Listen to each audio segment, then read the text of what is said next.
Here at the Guiding Eyes for the Blind annual golf tournament, Eli Manning is here for the second year in a row. Despite winning the Super Bowl, he's out here giving of his time. I know you love this organization. It has been. Last year was my first year. Had a great time here. Just finding about learning about Guiding Eyes and what they're doing and the great cause they're working towards. And so it's a thrill of mine to be out here again for the second year. We've added a third course to the event, which is outstanding. More awareness, more people playing, and obviously more money to train these dogs. Well, you know, the Eli Manning name, especially this year, is a big draw, so they had to go to 3 different golf courses to accommodate everybody. Well, that's great. Obviously, with my success, it's brought more success to Guiding Eyes, and that's the goal. And so I'm very thrilled to be here and glad to know that I'm helping out.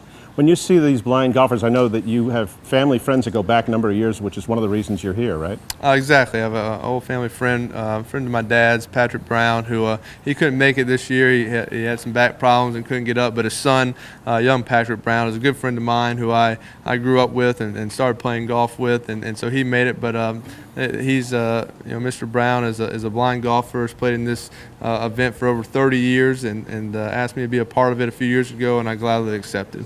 Now, when you see a blind golfer, are you sort of dazzled by the fact that they can do what they do with a golf ball? No doubt. It's what they can do and what they accomplish, and just watching the whole process of them with the teacher, getting them lined up. The putting is amazing, and them just playing around. It's just fascinating to watch, and great. It's great athletic ability and determination, and just a lot of things going on that it's hard to do. And I know you also have a special relationship for dogs because obviously they're a big part of Guiding Eyes. You got to meet that little dog, Lucky Diamond, that's going to be on the America's Best Dog this year. I believe so. I've met little tiny dog. Oh, okay. Yes, I met the. I wasn't aware of all that, but yeah, I've been around. I was going around with Archer today. He was a guiding dog. He probably took about I don't know, 150 pictures with me, and very good. He was trained and doing his job and smiling for every picture. So we had a good time. But the guide dogs are obviously amazing also, and the training that goes into them and what they're able to do, and it's just incredible. One football question: what do you do for an encore? Well, I think we just got to try to get better as a team. That's been our goal. That's been our message, I think, to the players, is we got to improve our team, and each individual has to get better. But also, we know we can become a better team, and that's exciting for us. You to Tyree, the best play ever in a Super Bowl, you think? I don't know. I'm happy he caught that ball. I'm happy Plaxico caught the touchdown pass also. So, it was an exciting game, an exciting finish. I'm just glad to be a part of it. Well, thank you so much. And as I say to all the Giants up at training camp in Albany, have a healthy year and get to play all 16 games. There you go. Thank you very much. We're here at beautiful Mansion Ridge Golf Course in Monroe. You see that behind us. And to my right, a big supporter of the Pat DeLiso Foundation, Byron Hunt, number 57 from the 1986 Super Bowl champion New York Giants. How are you? I'm doing great. It was a beautiful day out here at Mansion Ridge. This is, I think, my second time being here. I was here for the first annual golf tournament, a guest of Tom Kennedy and Dana Distributors, Fred Dana, all the wonderful people over at Budweiser. They've done a wonderful job with this tournament, and glad to be out here supporting such a great cause. Now, somebody told me you actually won a golfing award here today. Is that true? It's debatable. I just, matter of fact, someone just asked me, to clarify how close I was. And there might be a little debate, we're having, you see what's going on with the Democrats and with the election, so we might have a little bit of an issue. So not all the super delegates have voted, not whether you're closest to the We're not pin? sure. I'm going to be calling up a few super delegates after I finish talking with you and see if I can get a couple of them to swing my way so I can get that award and hopefully donate it to back to the cause. There you go. Now, are you wearing your Super Bowl ring or not when you're playing golf? I am not wearing my Super Bowl ring, but I can tell you the experience was wonderful. 1986, the greatest Giant team ever, in my opinion.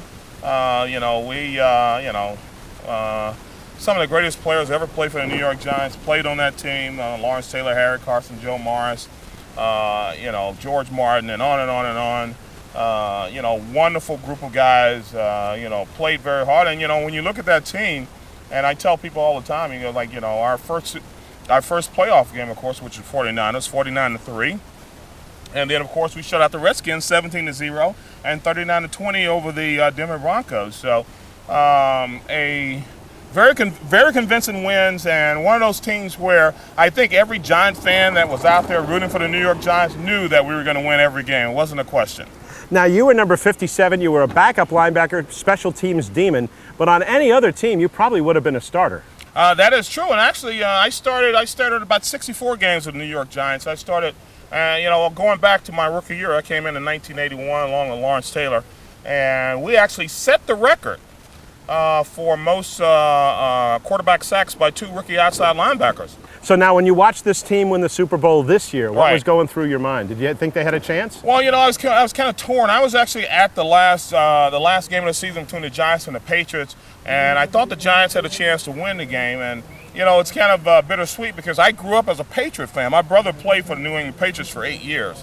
Sam Hunt, he's on the all-time Patriot team, 50-year history of the New England Patriots. So I was always a big fan of the Patriots, but of course I played with the Giants. So my rooting interests were a little bit mixed. But in watching the last game of the season, I said, well, the Giants do have a chance to beat the Patriots today. Ever get a chance? It's one of those things where you're saying, okay, if the Giants can get back, get to the Super Bowl. That's the only chance they had, of course, to beat the Patriots was not only to go and win those playoff games, but also go and beat the Patriots in the Super Bowl, which was the Patriots still have a magnificent team. But I thought the Giants did a good job of capitalizing on all the mistakes that the opposing teams made.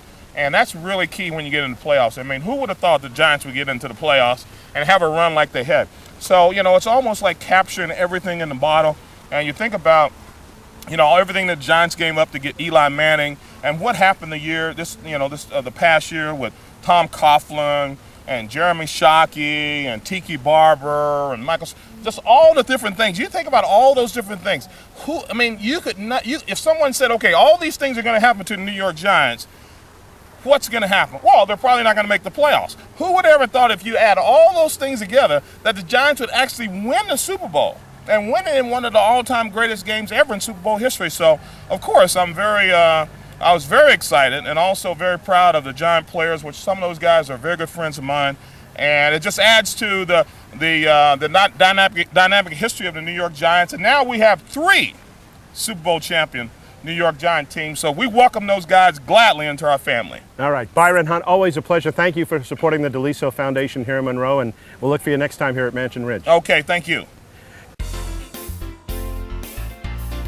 Join us for Mike Bennett on the Road every Tuesday and Friday night at 6 on Channel 6, Time Warner in the Hudson Valley. And for highlights, go to MikeOnTheRoad.com.